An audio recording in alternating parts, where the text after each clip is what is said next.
Hello दोस्तों, welcome to my channel learning ji. और आज हम आपके लाए हैं खिलाफत आंदोलन के नोट्स एवं पिछली परीक्षाओं में इस टॉपिक से पूछे हुए सभी प्रश्न। तो चलिए शुरुआत करते हैं।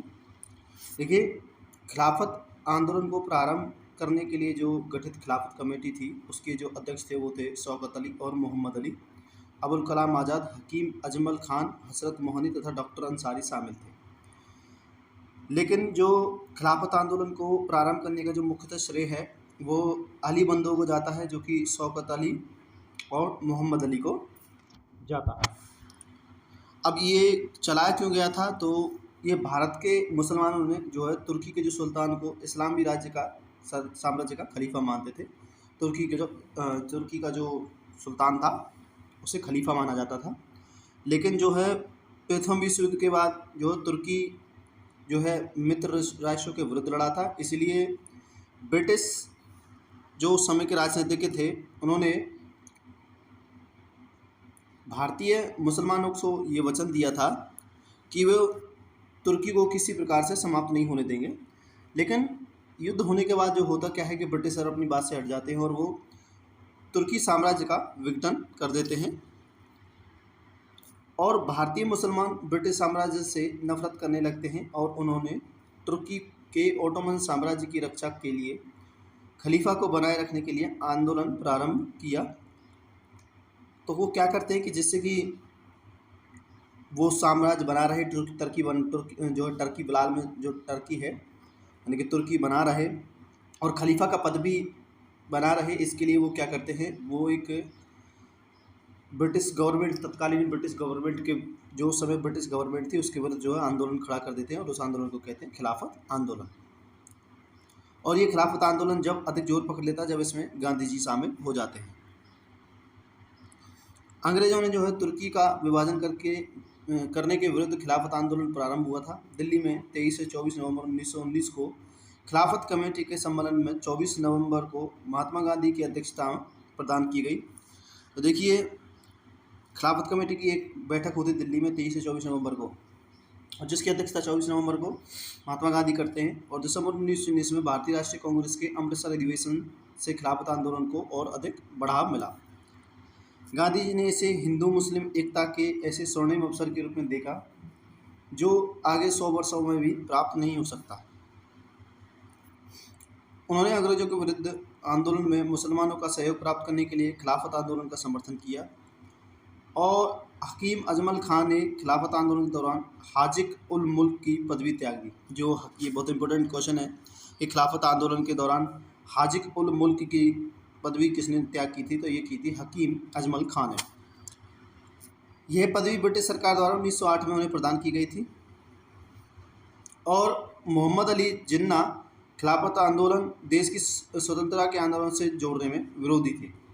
उस समय जो मोहम्मद अली जिन्ना है, जो उस समय पर तत्कालीन प्रधानमंत्री बने थे पाकिस्तान के, उन्होंने क्या किया कि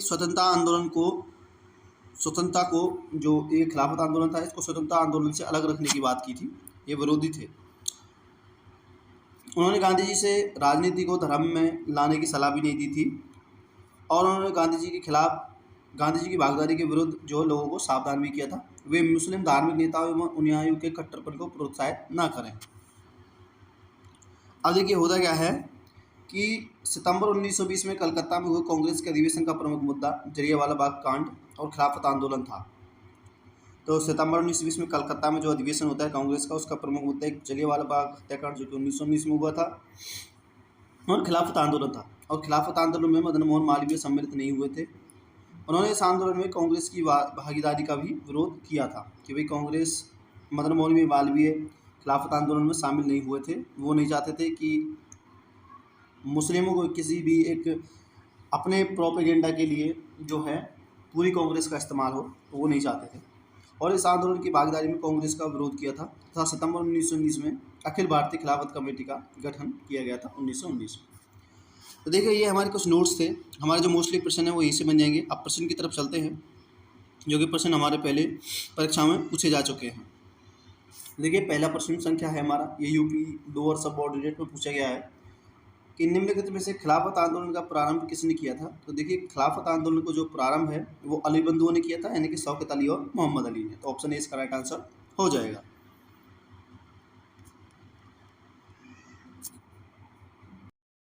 तो देखिए क्वेश्चन नंबर दूसरा है हमारा, खिलाफत आंदोलन के प्रमुख नेता कौन थे। तो देखिए खिलाफत आंदोलन के प्रमुख नेता मोहम्मद अली और शौकत अली थे। ऑप्शन ए इसका राइट आंसर हो जाएगा।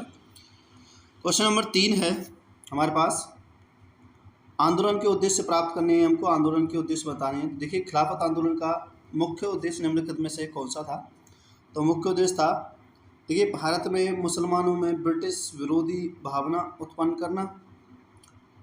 तो देखिए बिल्कुल ये भी काम था कि भारत के जो मुसलमान हैं उनके मन में ब्रिटिश विरोधी भावना है, और मुस्लिम समाज का सुधार करना, इससे मुस्लिम समाज का कोई सुधार नहीं था। पृथक निर्वाचन मंडल की मांग करना। तो देखिए पृथक निर्वाचन मंडल का और रक्षण से इसका कोई संबंध नहीं, वो तो पार्लियामेंट्री सुधार था। और ऑटोमन साम्राज्य की रक्षा, खिलाफत का रक्षण, तो ये भी बिल्कुल सही है। ऑटोमन साम्राज्य यानी कि 1 और 4 इसका राइट आंसर हो जाएगा। ऑप्शन सी, ऑप्शन डी 1 और 4। क्वेश्चन नंबर 4 है हमारा, वर्ष 1919 में अखिल भारतीय खिलाफत सम्मेलन के अध्यक्ष किसे चुना गया था। देखिए अखिल भारतीय खिलाफत आंदोलन का जो अध्यक्ष था वो महात्मा गांधी जी को चुना गया था।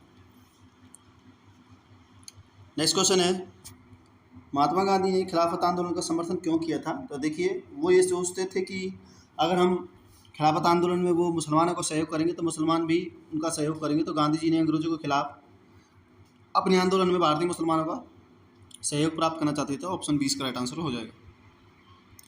क्वेश्चन नंबर 6 है, खिलाफत आंदोलन का समर्थन दिया था। तो देखिए खिलाफत आंदोलन का जो समर्थन है वो गांधी जी ने दिया था। ऑप्शन डी इसका राइट आंसर हो जाएगा। क्वेश्चन नंबर 7 है, किसने खिलाफत आंदोलन को हिंदू और मुसलमानों की एकता के लिए एक ऐसे अवसर के रूप में देखा जो 100 वर्षों में भी प्रस्तुत नहीं होगा। तो ये महात्मा गांधी जी थे। ये मानते थे कि ये अवसर बहुत अच्छा है, इसमें वो मुसलमानों का जो है विश्वास प्राप्त कर सकते हैं, उनका सहयोग प्राप्त कर सकते हैं।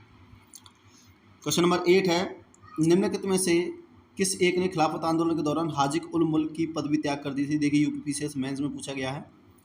तो ये है आपके हाकिम अजमल खान, जिन्होंने हाजिक उल मुल्क की अब जो उपाधि है वो त्याग कर दी थी। क्वेश्चन नंबर 9 है, गांधी जी ने किसको सावधान किया था कि मुस्लिम धार्मिक नेताओं और उनके अनुयायियों के कट्टरपन को प्रोत्साहित ना करें।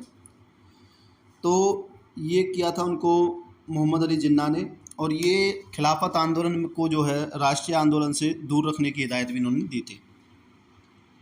क्वेश्चन नंबर 10 है, निम्नलिखित में से किसने महात्मा गांधी के खिलाफ आंदोलन में भागीदारी की भर्त्सना की थी। तो ये की थी M.A. जिन्ना ने, मोहम्मद अली जिन्ना, इन्होंने ही गांधी जी के खिलाफत आंदोलन की भागीदारी की भर्त्सना की थी। क्वेश्चन नंबर 11 है, निम्नलिखित में से खिलाफत आंदोलन का परिणाम कौन था। तो देखिए खिलाफत आंदोलन का परिणाम था हिंदू मुस्लिम मतभेदों में कमी आना। ठीक है, तो हिंदू मुस्लिम खिलाफत आंदोलन जब चला था तो हिंदुओं ने भी साथ दिया था गांधी जी के कहने पर, तो इससे जो है हिंदू मुस्लिम मतभेदों में थोड़ी सी कमी आई थी। नेक्स्ट क्वेश्चन है, क्वेश्चन नंबर 12 है, वह व्यक्ति जिसने 4 अप्रैल 1919 को दिल्ली की जामा मस्जिद के प्रवचन मंच से हिंदू मुस्लिम एकता पर भाषण दिए थे, वो थे। तो 4 अप्रैल 1919 को दिल्ली की जामा मस्जिद के मंच से जो है स्वामी श्रद्धानंद जी ने प्रवचन दिए थे। ऑप्शन डी इसका राइट आंसर हो जाएगा। क्वेश्चन नंबर 13 है, कांग्रेस ने खिलाफत आंदोलन का समर्थन किया था। तो देखिए इसमें जो कांग्रेस का जो खिलाफत आंदोलन का समर्थन करने का सबसे पहला कारण था, तो वो क्या था कि वो मुस्लिमों की सहानुभूति प्राप्त करना चाहते थे।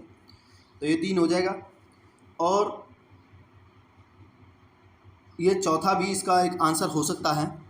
1 और 3 देखिए हुआ नहीं है। तो एक तो यही था, तो मुसलमानों की सहानुभूति प्राप्त करने के लिए, और दूसरा खलीफा की पुनर्स्थापना के लिए, तो उसका मोटिव ये था। क्वेश्चन नंबर 14 है, निम्नलिखित में से किस भारतीय नेता ने खिलाफत आंदोलन का समर्थन नहीं किया था। तो देखिए खिलाफत आंदोलन का समर्थन मदन मोहन मालवीय ने नहीं किया था। नेक्स्ट क्वेश्चन है, क्वेश्चन नंबर 15, वर्ष 1920 की खिलाफत कमेटी की सभा जिसने गांधी को असहयोग आंदोलन के नेतृत्व को संभालने का अनुरोध किया था, वो किस शहर में हुई थी। तो जो आपकी खिलाफत कमेटी की जो सभा थी, असहयोग आंदोलन का नेतृत्व संभालने की जो अनुरोध किया था, वो हुई थी आपकी इलाहाबाद में। ऑप्शन सी इसका राइट आंसर हो जाएगा। 3 से 4 नवंबर को हुई थी ये, और 4 नवंबर के अध्यक्ष उसकी जो सभा हुई थी उसकी अध्यक्षता महात्मा गांधी जी ने की थी। क्वेश्चन नंबर 16 की तरफ चलते हैं। इस मिसाल में हम मुसलमानों को हिंदुओं से बढ़ा नहीं पाए, निम्नलिखित में से कौन सी ये घटना एचिंसन के इस कथन का संबंध है। मतलब एचिंसन ने कहा था, लेकिन कब कहा था, तो ये कहा था खिलाफत और असहयोग आंदोलन 1919 से 1922 के अंदर। ये IAS प्री का क्वेश्चन है। क्वेश्चन नंबर 17 है, 1921 का मोपला आंदोलन की शाखा थी। तो देखिए मोपला आंदोलन की ही एक शाखा थी आपका खिलाफत आंदोलन। ऑप्शन ए इसका राइट आंसर हो जाएगा। तो देखिए ये हमारे कुछ इंपॉर्टेंट क्वेश्चंस थे और नोट्स थे जो कि हमने आपको करा दिए खिलाफत आंदोलन से जुड़े हुए, और खिलाफत आंदोलन से जो भी कुछ बनता है वो इसी से बन जाएगा, इससे आउट कुछ नहीं जाएगा। इसके आगे जो हमारा नेक्स्ट टॉपिक रहेगा वो रहेगा असहयोग आंदोलन, और हम आपको इससे भी जो है इसके भी नोट्स और प्रश्न कराएंगे अगली वीडियो में। तो वीडियो के साथ बने रहें, अंत तक हमसे जुड़े रहें। Thank you.